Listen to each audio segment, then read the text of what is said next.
So, this will be the 7th time that I have addressed you at our annual plenary. And as you all know, the number 7 has great significance in Jewish tradition. Shabbat marks the 7th day of rest, and the Shemitah year is the 7th year of rest for the land too. So, as I complete this 7th year, I don't really have a choice, but I don't want to rest, but instead I want to reset. And I want to reset with all of you. So let me just begin perhaps by going back to the beginning, where I began in 2018.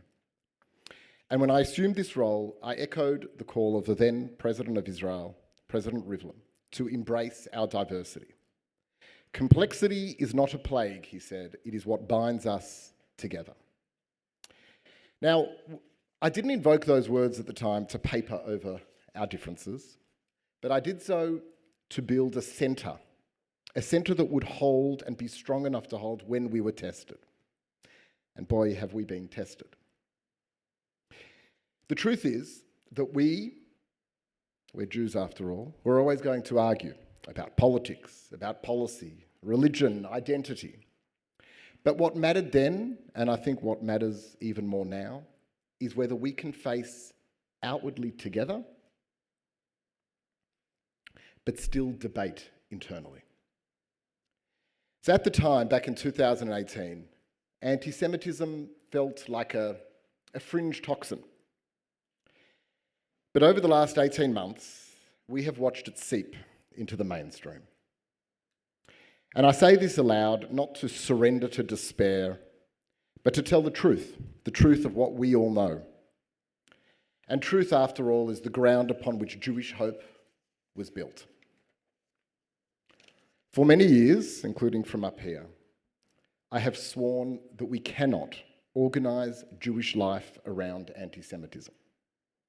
I felt strongly then, and I feel even more strongly now, that if we let hatred set the agenda, we shrink our imaginations to the size of our enemies. The great Zionist thinker, Leon Pinsky, taught that dignity begins when a people take responsibility for their future. Ahad Ha'am taught us that safety without a spiritual and cultural home is hollow. And Rav Kook added that national renewal must be an act of Kedusha, to renew the old and to sanctify the new. In other words, stop organising around their hatred of us and organise around who we are. Do it as holiness with purpose, not with grievance. Together, these three principles defined modern Zionism: dignity manifested into institutions, safety attached to purpose. Since the 7th of October, I, like many of you, have experienced emotions that I'm not sure I knew I had. Shock at the scale of slaughter that my generation had etched into our memories, but never witnessed firsthand. A sense of Israel's sudden vulnerability, and by extension, a vulnerable Jewish community here. The sense of terrible foreboding that this war would not end quickly and that the hostages may remain in Gaza at the first anniversary and now as we approach the second. And of course, almost simultaneously with the horror of the 7th of October came the accusations. The blood libels rebadged, the drumbeat of delegitimization and demonization, first targeting the state of Israel, then the Zionists, and by extension, all Jews. It seeped from the edges into mainstream, and it has touched every single person in this room and beyond. There are moments, sometimes late at night or early in the morning, when I'm scrolling through the never-ending abuse and confected outrage, often from otherwise reasonable people, that I can't help but start to interrogate myself. Are we the ones out of tune on all of this? Can what feels like an overwhelming majority, at least on social media, be wrong in their perspectives? Have the Jewish people fallen short of the standards that we demand of ourselves? There are some nights when conviction and grief sit together. I do not doubt the justice of Israel's cause, nor whether Israel must fight this war. It has no choice. But I do ask myself whether this drumbeat of delegitimization and the long grind of the war are dulling my own capacity for empathy and self-reflection. I'm not ashamed to say that I have moments of weakness, of doubt. I flinch at the images of horror when they pop up on my phone, regardless of whose horror it is and regardless of who caused the horror. And I'm grateful for those moments of self-scrutiny. They keep my conscience and our shared Jewish conscience alert. They do not weaken my resolve, they refine it. And then I ask other questions. Would the world be a safer place if Israel had heeded the warnings from almost every Western government, including our own, about how it may defend its people? Would the Jewish world be safer if Israel had exercised restraint or de-escalation when it comes to Iran, Hezbollah, Assad, or the Houthis?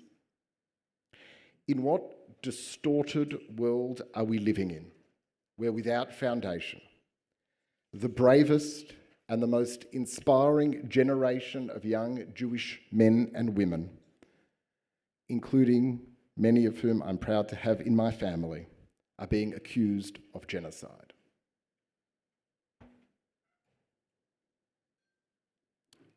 Two weeks ago, I was overseas with my wife and my 15-year-old son Nadav, who's here today. He put a message on our WhatsApp group, family WhatsApp group, and it said, "Dad, there are neo-Nazis marching through the city chanting, 'Get out of here, Jew.'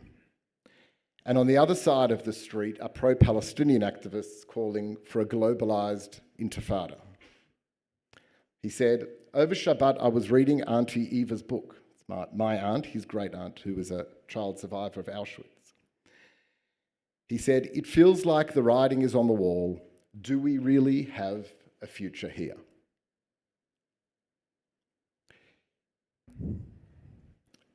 There's a particular kind of hole that opens up inside a father when he reads a message like that from a 15-year-old son.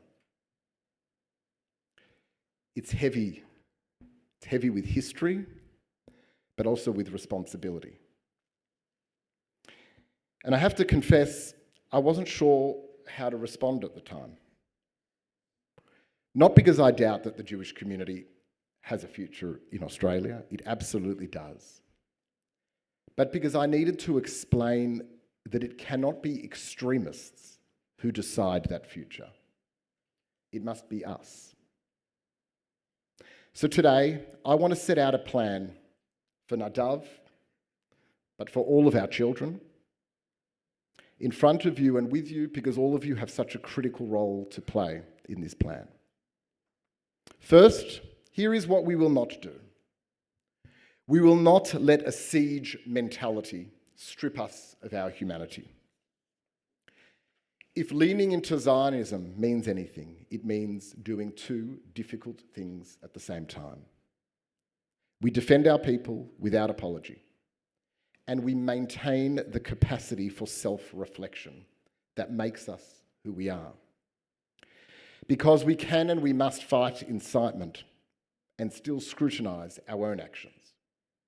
We can insist on Israel's security and also ask, together with Israel, how we live up to our own higher standards. Because our enemies would love nothing more than to force us into this permanent binary, good or bad, pure or impure dynamic, until we become a mirror image of the very thing that we oppose. We will not oblige them. We have not obliged them. Our moral compass will remain active and vigilant. But it begs the question, if we refuse to be defined by anti-Semitism, what does define and unite us? Well, one thing's for certain, our Zionism. Zionism is not blind loyalty to any government or faction. It is the conviction that Jewish self-determination is legitimate, that our bond with Israel sits at the heart of our identity, and that we have work to do, both here in Australia and in Israel, to make that identity worthy of the love, the pride, and the perseverance upon which it was founded. This conviction keeps the table set for all of our tribes, the religious, the secular, those on the left, those on the right, the deeply embedded and the recently awakened. It allows for real debate, strong, sometimes bruising, but inside a wider solidarity. It is how we refuse the wedge. It is how we hold onto the centre. And what does this look like in practice? We support our Jewish educators, our amazing Jewish educators, to empower the next generation, this generation, and the one after that. We grow leaders through our amazing youth movements, through August and Israel programs who carry pride, empathy, and a deep understanding of the story and mission of our people. We build coalitions with integrity, partnerships based on reciprocity, not photo ops, allies who stand with us, not only for us, but also for themselves and for the well-being of this amazing country. None of this is small. It is the work of a people who refuse to be small. The work of a people who have learned through so many trials that security is a means. Purpose and self-determination is the end.